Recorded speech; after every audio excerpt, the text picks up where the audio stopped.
Hello, আসসালামু আলাইকুম everyone. কেমন আছেন সবাই? আশা করছি সবাই অনেক ভালো আছেন। আমরা আলহামদুলিল্লাহ অনেক ভালো আছি। আজকে ছোট্ট একটা ব্লগ নিয়ে আপনাদের মাঝে হাজির হয়ে গেলাম। মাকে ডেকেছি আজকে জলপাইয়ের আচার দিব। ২ ধরনের জলপাইয়ের আচার দিব। পরিমাণ একটু বেশি হয়, মসলা দিতে যাতে কোনো গরমিল না হয়ে যায়, তাই মাকে ডেকে নিয়ে এসেছি।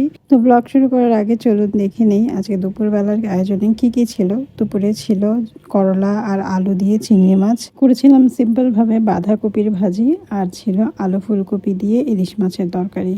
তো এরপরে একটা সালাদ নিয়ে নিয়েছিলাম, বাসায় শসা ছিল না তাই গাজর কুচি দিয়ে সালাদ করেছি। এখন চলুন আমার 2 বাচ্চার গান শুনে আসি।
তো মাকে আনিয়েছিলাম আমি এক কাজে, মা লেগে গেলো এদিকে আরেক কাজ করার জন্য, কারণ আমার হাজব্যান্ড এবং বাচ্চারা আবদার করেছে মায়ের হাতে নিমকি খাবে। আমি এদিকে দুপুরে খাওয়ার পর চাও বসিয়ে দিলাম, আর ওইদিকে মা নিমকি বানাচ্ছেন। মায়ের হাতের নিমকিগুলো বেশ মুচমুচে হয়, খেতেও বেশ মজা হয়। বেশ অনেকখানি আটা গুলিয়ে নিয়েছে মা এই নিমকিগুলো বানানোর জন্য। ও সরি, আটা না, এখানে অবশ্য ময়দা ইউজ করেছি আমরা। ময়দা গুলে নিয়েছি এই নিমকিগুলো বানানোর জন্য। খুব সিম্পল ওয়েতেই নিমকিগুলো বানানো হচ্ছে, এর মধ্যে কোনো কালো জিরা বা তিল দেওয়া হচ্ছে না। কালো জিরা খেতে আমার বাচ্চারা পছন্দ করে না, তাতে কালো জিরার কামড় পড়লে ওরা বিরক্ত হয়, যার কারণে এমনিতেই নিমকিগুলো বানানো হচ্ছে। আর এর মধ্যে কোনো কিছু এক্সট্রা করে চিনি বা ঝাল অ্যাড করছি না, একদম সিম্পল ওয়েতে। তো নিমকি বানানো শেষ, মা এবার লেগে গেল আমার যে জলপাইগুলো আনা হয়েছিল, প্রায় 5 কেজির মতো জলপাই আনা হয়েছিল। এর মধ্যে থেকে অর্ধেকের বেশি জলপাই আমি কাটিয়ে রেখেছিলাম আমার সাহায্যকারী খালাকে দিয়ে, কিন্তু মা বললো যে কাটা হয়নি। সে আবার বসে বসে কাটলো।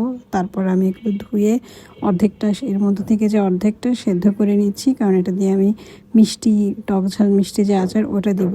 তো এটা সেদ্ধ করা প্রায় হয়ে গিয়েছে। জলপাই সেদ্ধ হতে কিন্তু খুব বেশি সময় লাগে না, ঢাকা দিয়ে অল্প কিছুক্ষণ বসিয়ে রাখার পরেই জলপাইগুলো বেশ ভালো মতো সেদ্ধ হয়ে গিয়েছে। এখন ঠান্ডা করে নিচ্ছি পানি ঝরিয়ে। আর এর মধ্যে আচারের জন্য মা একটা মশলা বানিয়ে নিচ্ছে। এখানে 5 ফোড়ন দিয়েছে, ধনে দিয়েছে, আস্ত জিরা ছিল এর মধ্যে, আবার কিছু শুকনো মরিচও মা টালিয়ে নিচ্ছে। সবগুলো একসঙ্গে টেলে নেওয়ার পরে আলাদা আলাদা করে এগুলো ঠান্ডা করতে রাখা হচ্ছে, কারণ ঠান্ডা হয়ে গেলে এরপরে এগুলোকে গ্রাইন্ডারে গ্রাইন্ড করে নেওয়া হবে। তো এখন মা বেশ খানিকটা সরিষার তেল দিয়ে দিচ্ছে। এরপর অ্যাড করছে একে একে মশলাগুলো। এখানে দারচিনি নিয়েছে, এলাচ নিয়েছে, তারপর রসুন কুচি, অনেকগুলো রসুন মা এরকম করে মাঝখান দিয়ে একটু কেটে নিয়েছে, যেহেতু এগুলো বড় বড় রসুনের কোয়া ছিল। তারপর একটু আদা বাটা, রসুন বাটা দিয়ে দিল। সেই সঙ্গে এখন দিয়ে দিচ্ছে হলুদের গুঁড়ি, মরিচের গুঁড়ি, ধনিয়ার গুঁড়ি এবং জিরার গুঁড়ি।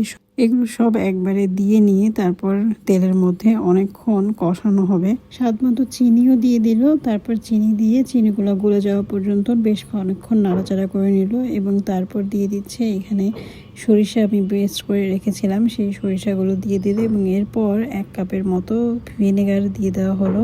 সরিষার বাটিটা ধুয়ে বা ভিনেগারটা দিয়ে দিল। এই আচারের মধ্যে কোনো ধরনের পানি দেওয়া যাবে না।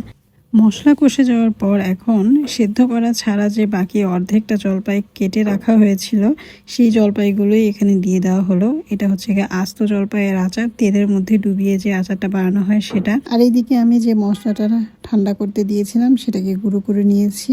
আর এইদিকে মা নাড়াচাড়া দিয়ে সেদ্ধ করার চেষ্টা করছে জলপাইগুলোকে। আর এই যে গুঁড়ো করা মশলার থেকে কিছু মশলা এখানে দিয়ে দেওয়া হচ্ছে।